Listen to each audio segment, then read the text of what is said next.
Assalamualaikum warahmatullahi wabarakatuh. Apa kabar semua teman-teman? Jumpa lagi bersama kami ya di channel Kang Teknik. Nah, di video kali ini, di pertemuan kali ini, saya akan berbagi tips ya, tips gratis bagaimana cara penggunaan mesin cuci agar tidak mudah rusak. Itu yang pertama. Dan poin yang kedua nanti bakalan saya tunjukin juga bagaimana cara merawat komponen-komponen pada mesin cuci agar bisa lebih awet juga teman-teman. Jadi ada dua item tips ya nanti yang mungkin saya akan bahas. Nah, di sini yang akan saya bahas dulu bagaimana cara penggunaan mesin cuci ya, teman-teman.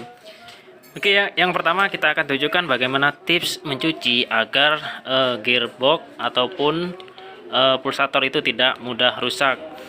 Nah, di sini ketika kalian mau mencuci ya, teman-teman, usahakan air itu jangan sampai berkurang ya, jangan sampai kurang ya, teman-teman. Kalau bisa itu lebih nggak ada masalah karena kalau misalkan posisi airnya itu berkurang ya, otomatis putaran pulsator itu akan jauh lebih berat ya teman-teman daripada banyak air. Justru kalau misalkan airnya itu banyak, putarannya itu maka semakin enteng teman-teman. Dan memang kalau misalkan sedikit air itu mungkin lebih bersih ya. Cuman untuk kinerja pulsatornya itu akan jauh lebih berat, dan usahakan untuk beratnya itu sesuaikan. Kalau kapasitas 7 kilo, kalau bisa jangan sampai, atau jangan sampai lebih ya hitungannya, intinya seperti itu. Dan untuk ukuran air kalau bisa agak banyak, jangan sampai sedikit supaya putaran pulsatornya tidak mudah rusak. Dan biasanya kalau misalkan pulsator rusak itu biasanya ciri-cirinya ketika ada beban dia itu nggak mau berputar ya, karena gearnya itu sudah aus ya teman-teman. Dan juga kalau misalkan beban terlalu berat, nanti di bagian fan belt, di bagian V-beltnya itu nanti bakalan kendor ya teman-teman. Kalau keseringan kita gunakan berat-berat itu bakalan kendor ya. Nah, ini adalah fan beltnya. Jadi ini bakalan kendor ya teman-teman kalau misalkan terlalu berat karena bebannya itu nggak kuat. Dan juga dapat merusak untuk di bagian gearbox. Cepat rusak ya untuk di bagian gearboxnya. Dan untuk menyetelnya, bagaimana kalau misalkan fan belt itu kendor, itu sudah pernah saya bahas. Untuk menyetelnya kalian bisa lepas, bukan dilepas ya, tapi dikendorin ketiga baut yang ada di dinamo ini, lalu kalian dorong, lalu bisa kalian kencengin lagi untuk di bagian fan beltnya. Nah, untuk caranya, cara lebih lengkapnya kalian bisa tonton di video saya yang kemarin ya, atau nanti saya taruh di deskripsi ya teman-teman. Oke, dan selanjutnya untuk penggunaan cara mencuci ya. Dan di sini saya akan tunjukkan juga untuk cara penggunaan timer teman-teman. Nah, ini mungkin sering-sering disepelekan ya untuk penggunaan timer. Nah, untuk di bagian timer sendiri ketika kalian mencuci ya, kan pastinya diputar seperti ini. Dan selanjutnya nanti kalau misalkan kalian itu udah mau selesai ya, tapi timer ini masih belum mati, kadang orang langsung diputar ya. Nah, diputar seperti ini. Nah, itu nggak boleh ya teman-teman. Karena kalau misalkan kita sering putar-putar seperti itu, kita matikan sebelum timer itu waktunya mati ya, itu nanti dapat merusak timernya teman-teman. Jadi saran saya kalau misalkan posisi sudah kita mau udahan ya nyuci, kalian bisa cabut colokannya aja, jadi nggak perlu kalian putar. Jadi untuk di bagian timernya ini kalian biarkan begini aja sampai dia mati sendiri ya. Nah, meskipun colokan ini kita lepas, dia itu akan berputar sendiri ya nantinya teman-teman. Jadi kalian nggak perlu diputar ya untuk di bagian timernya, jadi biarkan dia itu kembali dengan sendirinya. Dan juga begitu pun untuk di bagian timer pengering ini juga sama teman-teman. Untuk putarannya itu sama. Kalau misalkan kalian mau selesai, kalian bisa cabut colokannya lalu kalian biarkan ya untuk di bagian timernya. Oke, untuk penggunaan pada mesin cuci udah selesai ya. Sekarang saya akan tunjukkan untuk penggunaan pengering ya. Nah, untuk di bagian pengering sendiri, untuk cara penggunaannya ya, di sini untuk di bagian pengering itu udah ada saringannya ya, saringan. Nah, ini saringan. Nah, fungsinya saringan ini untuk meratakan pakaian ya teman-teman. Selain meratakan pakaian, juga dia sebagai menahan ya, supaya kayak kaos-kaos yang kecil-kecil atau kaos kaki itu tidak bisa keluar ya teman-teman. Karena ada banyak sebagian orang pengeringnya ini nggak dipakai seperti ini ya, nanti bakalan keluar. Dan nantinya kalau misalkan nggak ada penutup seperti itu, nanti bakalan bunyi gelodak-gelodak seperti itu ya. Karena posisi permukaan kainnya itu tidak merata ya. Jadi ini selain juga menahan kain supaya nggak keluar ya, dia juga fungsinya itu meratakan kain supaya seimbang lah pada saat posisi berputar ya teman-teman. Dan biasanya kalau misalkan tidak dikasih jaring seperti ini, nanti bakalan terlempar keluar ya untuk kain-kainnya. Yang paling sering itu biasanya seperti kaos kaki ataupun baju anak, itu yang paling sering saya temui. Nah biasanya itu nyangkutnya di dalam ya, di dalam sini nanti dapat menyebabkan biasanya pembuangan pengering itu jadi mampet ya teman-teman. Dan juga kadang juga ada yang kalau misalkan sampai berada di asnya itu bisa seret.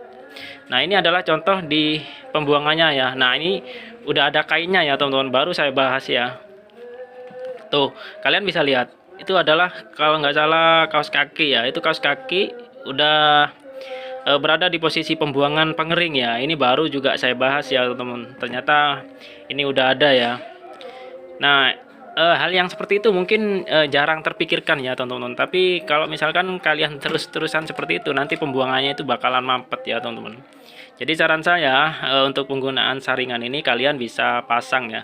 Dan kalau misalkan kalian nggak ada saringan, usahakan seperti kain-kain yang kecil, kaos kaki ataupun baju anak itu kalian taruh bawah. Dan selanjutnya kalau misalkan di bagian atas kalian pasang kain-kain yang besar kayak selimut, kayak baju dewasa, itu kan nggak bakalan mungkin keluar ya. Jadi usahakan yang ditaruh di bawah itu adalah kain-kain yang kecil kayak kaos kaki sama baju anak. Oke, jadi selanjutnya di sini saya akan bahas lagi bagaimana caranya dinamo itu bisa lebih awet ya teman-teman. Oke, selanjutnya bagaimana caranya agar dinamo itu bisa lebih awet ya, jadi nggak gampang rusak. Karena ada yang bertanya juga, udah sering ganti dinamo tapi sering banget rusak ya, sering banget ganti. Nah di sini saya akan tunjukkan bagaimana supaya kalian itu nggak sampai sering-sering ganti. Nah di sini saya jelaskan dulu ya teman-teman, karena selama saya kerja di bidang seperti ini, kerusakan pada dinamo itu yang paling sering diakibatkan oleh kebocoran ya teman-teman, entah itu kebocoran seal ataupun kebocoran yang lain-lain. Nah kebanyakan kerusakannya itu seperti itu teman-teman, bukan dari faktor pemakaian ya. Memang ada sebagian dari faktor pemakaian yang terlalu berat bisa juga, cuman yang paling sering itu faktornya itu dari kebocoran. Nah di sini untuk cara mengatasinya, ini untuk di bagian pengering ya. Kalian bisa lihat di bagian pengeringnya sini. Nah ini adalah yang namanya seal ya teman-teman. Nah ciri-cirinya seal itu jika mengalami kerusakan ataupun perlu diganti, itu biasanya di bagian pinggir ini sudah warna hitam. Contohnya seperti di video ini ya. Nah ini kan udah warna hitam. Nah kenapa ini bisa warna hitam mas? Karena di bagian asnya itu udah mengalami kebocoran ya teman-teman. Nantinya airnya itu bakalan nyiprat kemana-mana ya teman-teman. Nah kalau misalkan kondisi seperti ini, yang harus kalian lakukan, kalian bisa ganti sealnya ya teman-teman. Dan untuk mengganti sealnya kalian bisa lihat ukurannya dulu, baru kalian ganti. Nah contohnya untuk seal donat, ini kan namanya seal donat ya. Untuk seal donat itu modelnya seperti ini ya teman-teman. Nah kalian bisa ganti, ataupun kalau kalian itu nggak bisa ganti ya, kalian bisa panggil teknisi untuk mengganti seal ya.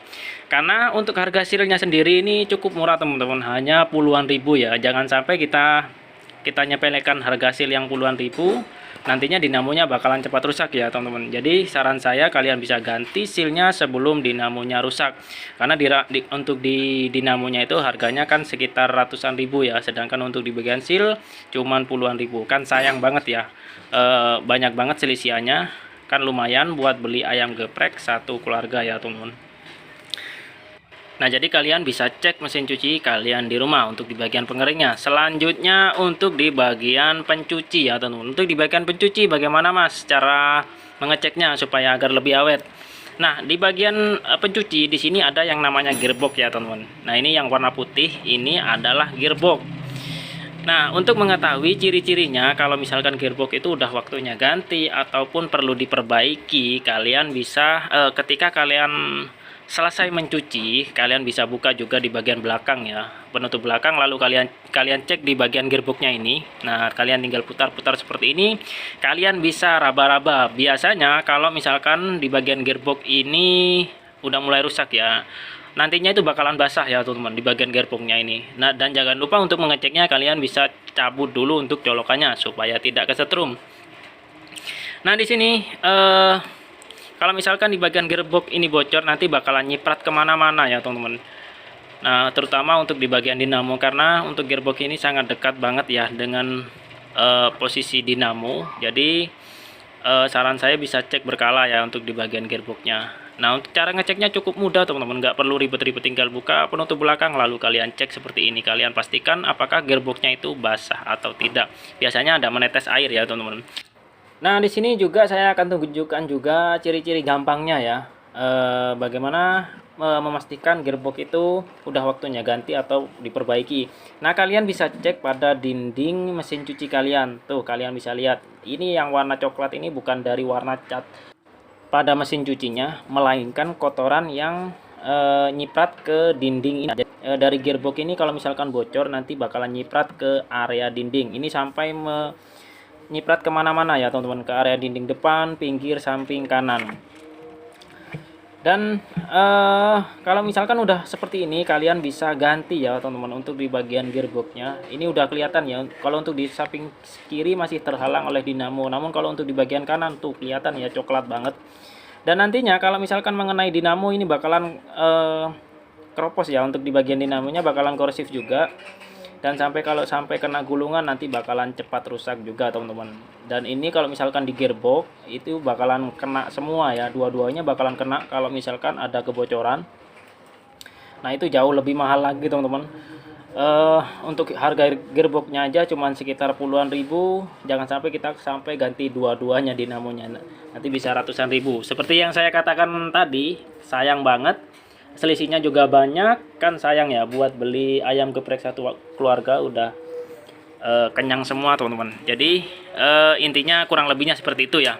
Oke, mungkin itu saja tips dari saya, semoga bermanfaat ya. Jika kalian ada yang perlu ditanyakan, silahkan tulis di kolom komentar. Jangan lupa dukung channel kami dengan cara tekan tombol like-nya dan juga subscribe-nya. Wassalamualaikum warahmatullahi wabarakatuh.